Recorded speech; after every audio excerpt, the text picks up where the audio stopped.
Hello guys, welcome back to our channel. Episode ആരംഭിക്കുമ്പോൾ കാണിക്കുന്നത് അഖിലിനെയും അശ്വതിയെയുമാണ്. എന്നെ മോളില്ലെങ്കിൽ പിന്നെ ഞാൻ ജീവിച്ചിട്ട് ഒരു കാര്യവുമില്ലെന്ന് അശ്വതി പറയുമ്പോൾ മോളിപ്പോൾ എന്താണെങ്കിലും വീട്ടിലെത്തി കാണുമെന്ന് പറഞ്ഞ് അശ്വതിയെ സമാധാനിപ്പിക്കുകയാണ് അഖിൽ. തുടർന്ന് അശ്വതി പറയുകയാണ്, ഈയിടെയായിട്ട് ആ ജയേഷിനെ കൊണ്ടുള്ള ശല്യം വളരെയധികം കൂടുതലാണ്. ഇനിയും എനിക്ക് പിടിച്ചു നിൽക്കാൻ പറ്റിയില്ലെങ്കിൽ ഞാൻ എന്തെങ്കിലും കടുങ്കൈ ചെയ്യും.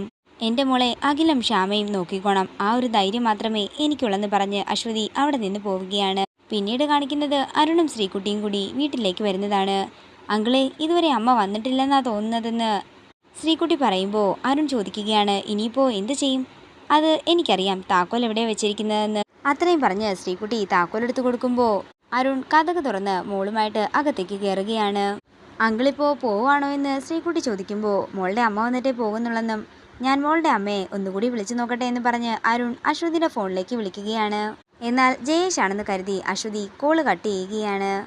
പിന്നീട് കാണിക്കുന്നത് അരുണിനെയാണ്. അരുൺ മോളോട് പറയുകയാണ്, മോള് വിഷമിക്കണ്ട, മോളുടെ അമ്മ വരുന്നത് വരെ എന്താണെങ്കിലും അങ്കിള് ഇവിടെ തന്നെ ഉണ്ടാകും. ഇത് കേൾക്കുന്ന ശ്രീകുട്ടിക്ക് സന്തോഷമാവുകയാണ്. പിന്നീട് കാണിക്കുന്നത് ജയേഷിനെയാണ്. ജയേഷ് അശ്വതിയുടെ വീട്ടിലേക്ക് എത്തിയിരിക്കുകയാണ്. അവള് വീട്ടിലെത്തിയിട്ടുണ്ടെന്നാ തോന്നുന്നത്. എന്നെ കണ്ട അവൾ എന്താണെങ്കിലും ഓടി രക്ഷപ്പെടും, അതുകൊണ്ട് എന്തെങ്കിലും ചെയ്യണം. അത്രയും പറഞ്ഞുകൊണ്ട് ജയേഷ് വീടിന്റെ പുറകുവശത്തേക്ക് പോവുകയാണ്. അതേസമയം വീട്ടിലേക്ക് വരുന്ന അശ്വതി ജയേഷിന്റെ ബൈക്കും കൂടാതെ ഒരു കാറും കൂടി കിടക്കുന്നത് കണ്ട് ഭയത്തോടെ അകത്തേക്ക് കയറാൻ പേടിയോടെ നിൽക്കുകയാണ്. അങ്ങനെ ജയേഷ് വീടിന്റെ പുറകുവശത്തേക്ക് പോകുമ്പോൾ അവിടെയുള്ള കതക് പൂട്ടിക്കിടക്കുകയായിരുന്നു. അതിന്റെ ദേഷ്യത്തിൽ ജയേഷ് നിൽക്കുമ്പോൾ അങ്ങോട്ടേക്ക് അശ്വതി വരികയാണ്. ജയേഷിനെ കണ്ട് ഒരു ഞെട്ടലോടെ നിൽക്കുകയാണ് അശ്വതി. ജയേഷ് തന്നെ കാണുന്നതിന് മുമ്പ് തന്നെ അശ്വതി അവിടെ നിന്ന് മാറി നിൽക്കുകയാണ്. തുടർന്ന് ജയേഷ് അകത്തേക്ക് കയറുന്നു. അതേസമയം അകത്ത് കഥകൾ പറഞ്ഞുകൊണ്ടിരിക്കുകയായിരുന്നു അരുണും ശ്രീകുട്ടിയും. ജയേഷിനെ കണ്ട് ആദ്യം ഒരു ഞെട്ടലോടെ നോക്കുന്ന അരുൺ പിന്നീട് ദേഷ്യത്തോടെ ജയേഷിനെ നോക്കുകയാണ്. ജയേഷേ, നീ എന്താ ഇവിടെ? നീ ആരെയാ നോക്കുന്നതെന്ന് അരുൺ ചോദിക്കുന്നു. ഇത് കേൾക്കുന്ന ജയേഷ് ഒന്നും മിണ്ടാതെ അകത്തേക്ക് തന്നെ നോക്കി നിൽക്കുകയാണ്. അതേസമയം പുറകുവശത്തുകൂടി അകത്തേക്ക് കയറുന്ന അശ്വതി ഈ കാഴ്ച കണ്ട് ഒരു ഞെട്ടലോടെ നിൽക്കുകയാണ്. എൻ്റെ ദൈവമേ, ജയേഷും അരുണും നിൽക്കുകയാണല്ലോ, ഞാനിപ്പോൾ എന്താ ചെയ്യുക?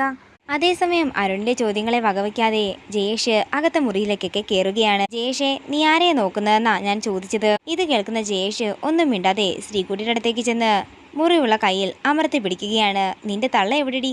ഞാൻ അവളെ കാണാനാ വന്നതെന്നൊക്കെ ജയേഷ് പറയുമ്പോൾ വേദന കൊണ്ട് കരയുകയാണ് ശ്രീകുട്ടി. തുടർന്ന് അങ്ങോട്ടേക്ക് വരുന്ന അരുൺ ജയേഷിനെ പിടിച്ച് തള്ളി മാറ്റുകയാണ്. ദേ ജയേഷെ, കയ്യാങ്കളിയൊന്നും പിള്ളേരോട് വേണ്ടെന്ന് പറഞ്ഞ് അരുൺ ദേഷ്യപ്പെടുമ്പോൾ ജയേഷ് പറയുകയാണ്, ഇതുവരെ നീ എൻ്റെ നോട്ടപ്പുള്ളി അല്ലായിരുന്നു, ഇനി മുതൽ നീയും എൻ്റെ നോട്ടപ്പുള്ളി തന്നെയാ. ഈ ജയേഷ് ആരാണെന്നേ ഞാൻ നിനക്ക് കാണിച്ചു തരുന്നുണ്ട്. തുടർന്ന് ശ്രീകുട്ടിയോട് പറയുകയാണ്, നിന്റെ തള്ള വരുമ്പോൾ പറഞ്ഞേര് ജയേഷ് വന്നിട്ടുണ്ടായിരുന്നെന്ന്. അവളിപ്പോൾ പുതിയ കാമുകനെ കയറ്റി താമസിപ്പിക്കാൻ തുടങ്ങിയല്ലേ, അവൾക്ക് ഞാൻ കാണിച്ചു കൊടുക്കുന്നുണ്ടെന്ന് പറഞ്ഞ് ജയേഷ് അവിടെ നിന്ന് പോവുകയാണ്. തുടർന്ന് അരുൺ ശ്രീകുട്ടിയോട് ചോദിക്കുകയാണ്, അയാള് ഇതിനു മുമ്പ് ഇവിടെ വന്നിട്ടുണ്ടോ?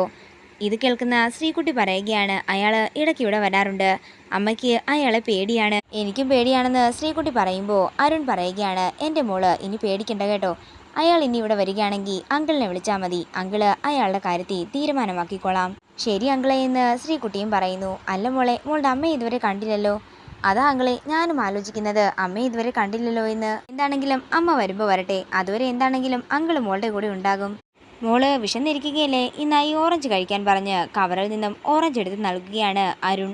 അതേസമയം ഇതൊക്കെ കണ്ട് ടെൻഷനോടെ നിൽക്കുകയാണ് അശ്വതി. അവരെന്താണെങ്കിലും എന്നെ കാണാതെ പോകില്ലെന്നാ തോന്നുന്നത്, പക്ഷേ ഞാനിപ്പോൾ എന്ത് ചെയ്യാനാ എന്നൊക്കെ ആലോചിച്ച് ടെൻഷനോടെ നിൽക്കുകയാണ് അശ്വതി. പിന്നീട് കാണിക്കുന്നത് ആനന്ദ നിലയമാണ്. വസുന്ധര ഐശ്വര്യ തൻ്റെ അടുത്തേക്ക് വിളിപ്പിക്കുകയാണ്. മോള് ഈ അമ്മയ്ക്ക് വേണ്ടി ഒരു ഉപകാരം ചെയ്യണം. എന്താ അമ്മേ, എന്താ കാര്യമെന്ന് ഐശ്വര്യ ചോദിക്കുന്നു. മോളല്ലേ പറഞ്ഞത് എൻ്റെ അഗിയെ എൻ്റെ മുന്നിൽ കൊണ്ടെത്തിക്കാമെന്ന്, എന്നിട്ട് ഇത്ര നാളായിട്ടും അനക്കമൊന്നുമില്ലല്ലോ.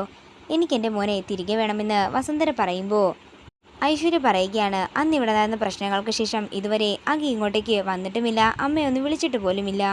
എന്താണെങ്കിലും ഞാനും അരുണും കൂടി ചേർന്ന് അഗിയെ ഒന്ന് പോയി കണ്ടിട്ട് വരാമെന്ന് ഐശ്വര്യ പറയുമ്പോൾ ശ്യാമയില്ലാത്തപ്പോൾ വേണം അങ്ങോട്ടേക്ക് പോകാനെന്ന് വസുന്ധര പറയുന്നു. തുടർന്ന് ഐശ്വര്യ അരുണിൻ്റെ ഫോണിലേക്ക് വിളിക്കുകയാണ്. ഇതോടുകൂടി ഇന്നത്തെ എപ്പിസോഡ് ഇവിടെ തീരുകയാണ്. വീഡിയോ ഇഷ്ടമായെങ്കിൽ മറക്കാതെ ലൈക്ക് ചെയ്യുക, ഷെയർ ചെയ്യുക, കമൻറ്റ് ചെയ്യുക. കൂടുതൽ സീരിയൽ അപ്ഡേറ്റ്സിനായി മറക്കാതെ സബ്സ്ക്രൈബ് ചെയ്യുക നൈറ്റ്സ് ക്രിയേഷൻസ്.